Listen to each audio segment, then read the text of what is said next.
O realismo é uma escola literária que vai surgir como uma reação ao romantismo. Na Europa, na primeira metade ainda do século XIX, e no Brasil já depois de 1870. O realismo ele vai ser muito influenciado pelas descobertas científicas e pela própria postura científica, que é aquela postura que busca examinar realmente as coisas, fazer uma observação e uma análise daquilo que está diante dos olhos e que tem uma precisão naquilo que está observando e que está descrevendo. A reação desses escritores que vão aparecendo ao longo do século XIX é uma reação contra os excessos do romantismo, o excesso de lirismo e o excesso de imaginação, o excesso de emotividade, o excesso de melodrama, né, de frases bombásticas, de imagens e frases grandiloquentes. Enfim, o exagero sentimental, né, do romântico e que vai buscar essa postura científica de uma forma a ser encaixada no molde da escrita, no molde da arte literária. O realismo, assim, ele vai se caracterizar por essa postura de razão antes da emoção. Enquanto o romântico era muito levado tanto na sua poesia quanto na sua prosa pela emoção, por aqueles transportes emocionais, sentimentais, e aí todo aquele exagero, né, na descrição das ações do herói, dos dramas, na descrição da beleza e dos sofrimentos da heroína, né, na descrição do sofrimento de outros personagens e engrandecendo aquele gesto heróico desse ou daquele personagem, geralmente do herói ou então da heroína, né, e às vezes tendo aquele final dramático em que algum deles morria. E aí o realista vem com uma visão nova, com uma visão para que haja mais objetividade, um texto mais enxuto, um texto, enfim, mais realista, em que vai haver um controle das emoções e um predomínio realmente da razão sobre a emoção, para observar e para analisar as situações a serem descritas e os personagens. Uma outra característica será a forma como o escritor realista busca se acercar tanto dos objetos quanto das pessoas de uma forma impessoal, sem se envolver. Enquanto o romântico tem toda aquela postura de envolvimento, de engajamento, né? O realista vai se afastar disso, porque ele vê que isso contamina a sua observação e a sua análise. Então ele tem que se manter o máximo possível neutro, porque ele está buscando, não podemos nos esquecer, essa visão o máximo possível verossímil, realista da realidade, das pessoas, das situações, das coisas como elas são, e não como os românticos gostariam que fosse. Outra característica é que a gente vai encontrar muito uma ficção denunciadora dentro do realismo. Só que a forma como o escritor realista vai fazer suas denúncias é diferente da postura do romântico. O romântico também, devido ao seu próprio idealismo, ele vai denunciar, né? Denunciar a escravidão, por exemplo, foi um tema recorrente dentro da literatura romântica e dentro da poesia romântica no Brasil. Denunciar as injustiças contra as pessoas sendo exploradas, né? O homem explorando o próprio homem, como vai acontecer, por exemplo, na prosa de um Victor Hugo, né, na França. Mas se você vai encontrar denúncia dentro da literatura realista, a postura do escritor realista é muito diferente. A forma como ele denuncia é diferente e a forma como ele parece se sentir diante dessa denúncia é diferente. O escritor romântico, ele muitas vezes assumiu aquela postura de escritor, de artista rebelde e maldito, né? Vide Lord Byron e outros, que são figuras marcadas, né, que caracterizam o movimento romântico, né? Mas o escritor realista, muitas vezes, quando você examina a vida de muitos deles, a biografia de muitos deles, eles são burgueses muito bem instalados dentro da sua classe social, né, bem-sucedidos, e que eles denunciam o que eles veem de errado dentro da sua própria classe, né, dentro da burguesia.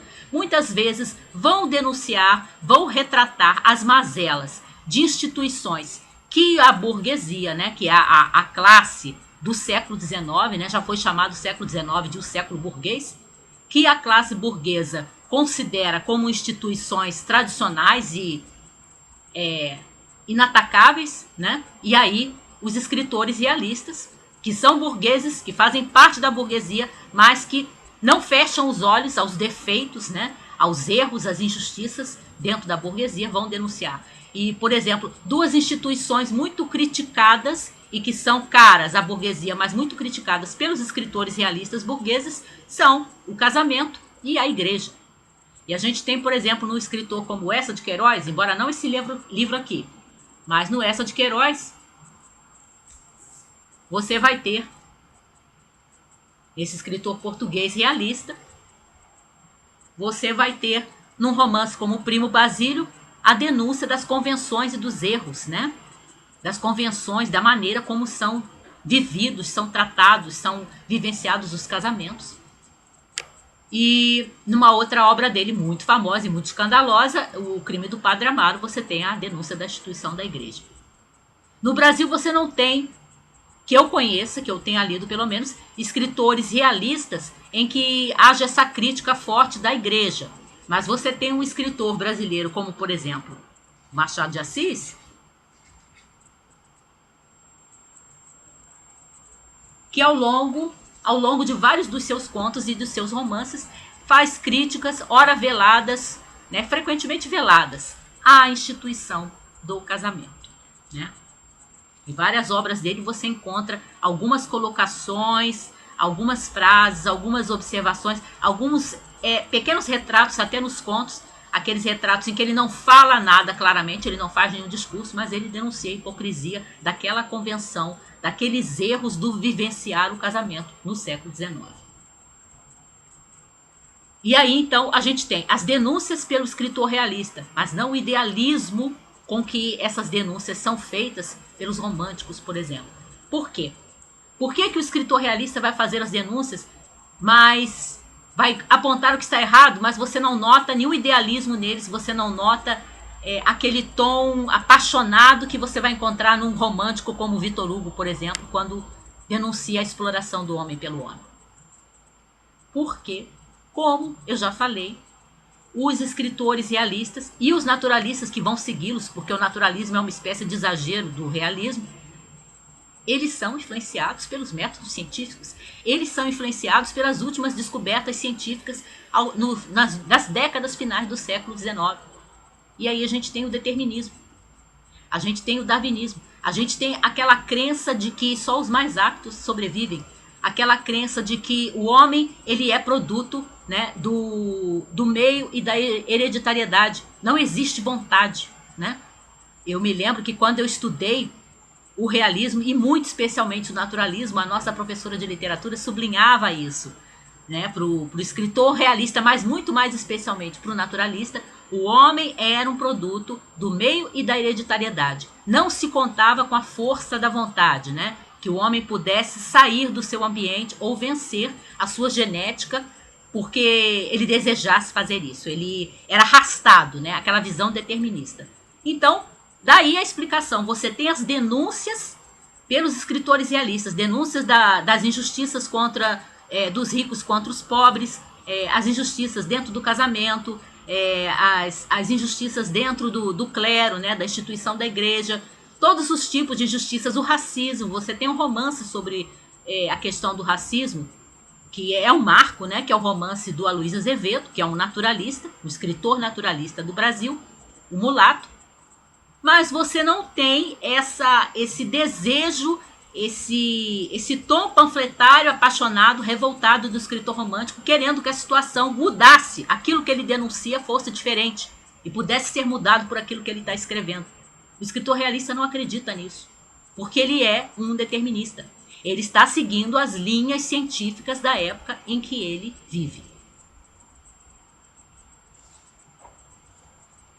E aí você tem um cinismo, muitas vezes, nas colocações dos escritores realistas, mesmo quando eles estão denunciando, mesmo quando eles estão apresentando as injustiças da sua época, né, as injustiças dentro das instituições da sua época, as injustiças nas instituições consagradas pela sua classe social.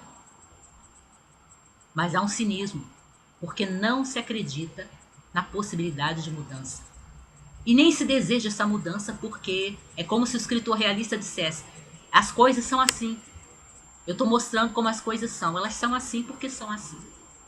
E pronto. Escritores realistas: Balzac, Machado de Assis,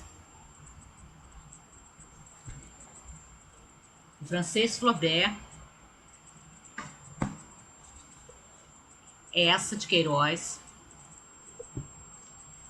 E, para mencionar dois escritores que são classificados como realistas, mas eles não se encaixam perfeitamente. Um é o nosso queridíssimo, o inglês, Charles Dickens.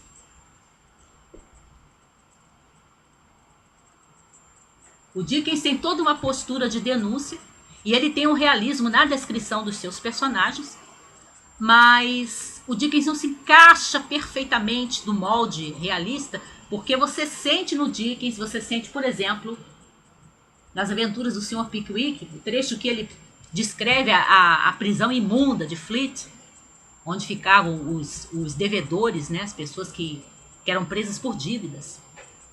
Como é que a prisão era nojenta, era imunda, era uma miséria só, e uma exploração só para você conseguir alguma coisa ali dentro. Você sente no tom do Dickens uma indignação. Você sente no tom do Dickens aquela paixão, né, aquela revolta que você encontra, por exemplo, nos românticos, como um Bernardo Guimarães ao falar da escravatura, né, na escravizaura, de um Victor Hugo, né, ao falar da exploração do homem pelo homem, nos Miseráveis e em outras obras, o Victor Hugo.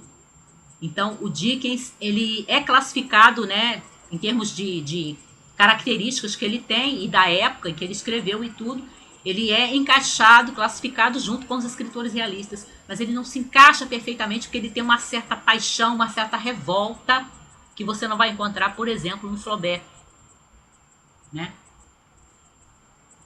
E o outro, eu só peguei um livro que também é classificado como realista, mas que também não se encaixa perfeitamente, é O Russo dos Russos, Dostoiévski.